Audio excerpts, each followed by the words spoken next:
Bienvenue dans Réflexions sauvages. Ici, c'est l'endroit où on se lâche. On parle de ce qui nous fait vibrer et surtout, on dit les choses comme elles sont.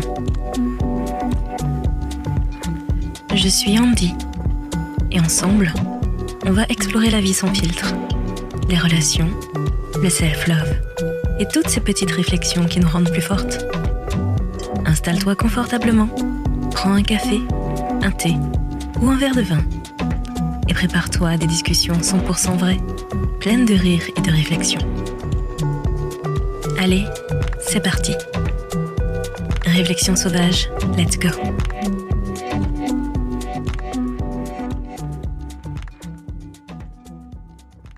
Hors série d'été. Pourquoi on culpabilise autant quand on ne répond pas aux messages en vacances ? J'ai une confession à vous faire. Je suis capable de traverser la France sans oublier mon chargeur. Mais je suis incapable de passer une journée entière, je dis bien entière, sans regarder mes messages. Et pourtant, je suis en vacances. Enfin, en théorie. Parce qu'en pratique, je suis allongée avec un magazine ouvert depuis 20 minutes. Et je lis 3 lignes. Mon téléphone vibre, je regarde. Tu fais quoi de beau cet été ? Je me dis, je répondrai plus tard. 2 heures après, je n'ai pas répondu. Le soir, toujours pas répondu, je culpabilise. Le lendemain, voire le sur-lendemain, je culpabilise encore plus, je me dis que maintenant, il est trop tard pour répondre. Alors j'attends encore. Et 3 jours plus tard, je finis par envoyer le plus français de tous les messages. Désolé, je viens seulement de voir ton message. Alors qu'on sait tous les deux que c'est faux. Je l'ai vu. Je l'ai juste repoussé. Et la vraie question aujourd'hui, c'est pourquoi est-ce qu'on se sent coupable d'être un peu moins disponible alors qu'on est justement en vacances ?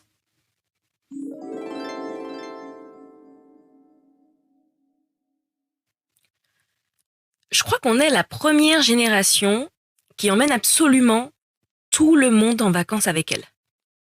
Avant, quand tu partais, point. On t'appelait éventuellement sur le téléphone fixe de la location, et encore.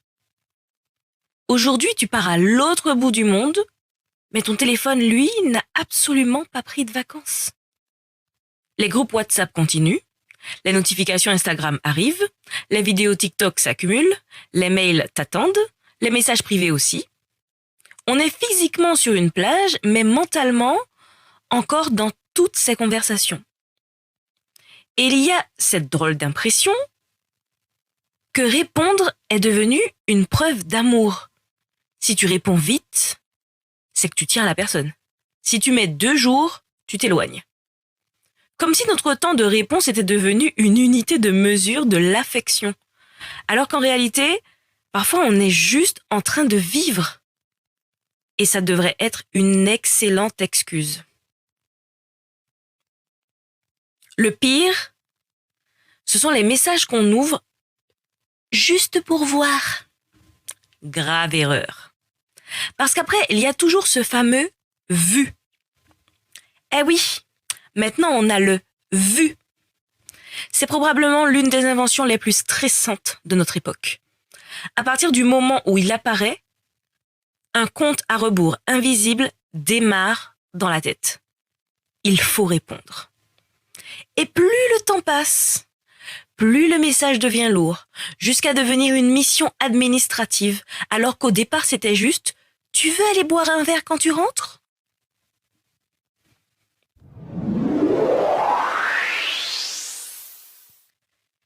La minute réflexion sauvage.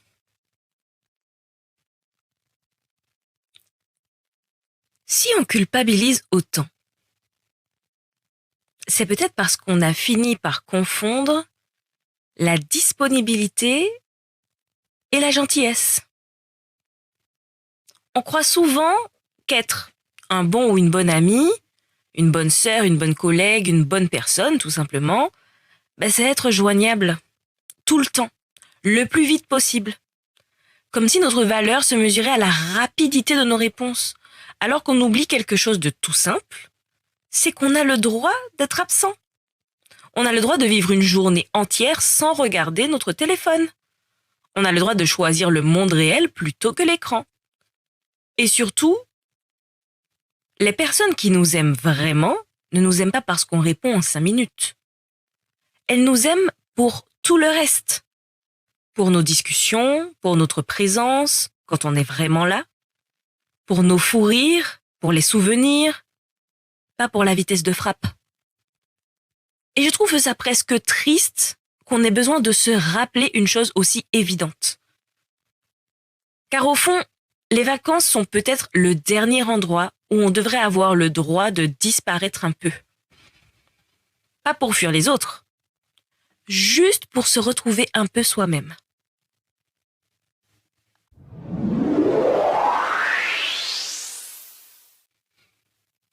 Les conseils sauvages. Cet été, j'ai envie de vous proposer un petit défi. Ne répondez pas immédiatement. Laissez parfois votre téléphone dans votre sac, ou même dans votre chambre, ou carrément en mode avion pendant une balade. Et observez. Le monde ne va pas s'effondrer. Vos amis non plus. Et le boulot encore moins. Et si quelqu'un vous écrit « Tu réponds plus ?» Répondez simplement « J'étais en train de profiter de mes vacances en fait. » Sans ajouter 3 lignes d'excuses, sans culpabiliser. Parce qu'on s'excuse beaucoup trop de vivre. Et franchement, c'est peut-être la seule habitude qu'on devrait laisser sur la plage avant de rentrer.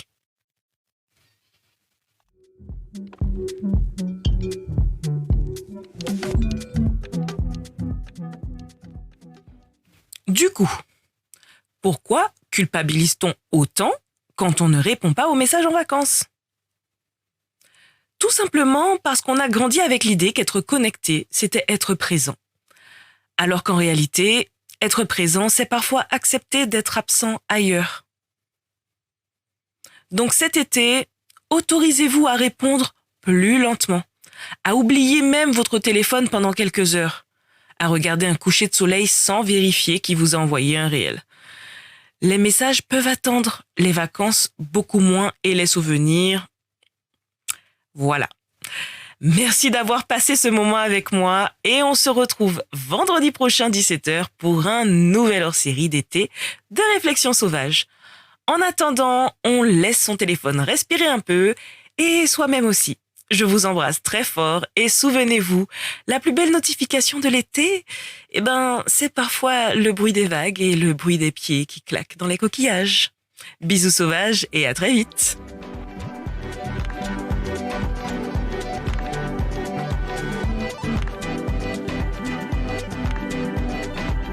Et voilà, c'est tout pour cet épisode de Réflexions sauvages. J'espère que ça t'a fait sourire, réfléchir et peut-être même un peu bousculer. Si tu as aimé, n'hésite pas à partager avec une amie, laisser un petit avis ou tout simplement en parler autour de toi. On se retrouve très vite pour une nouvelle dose de réflexion, de rire et d'authenticité.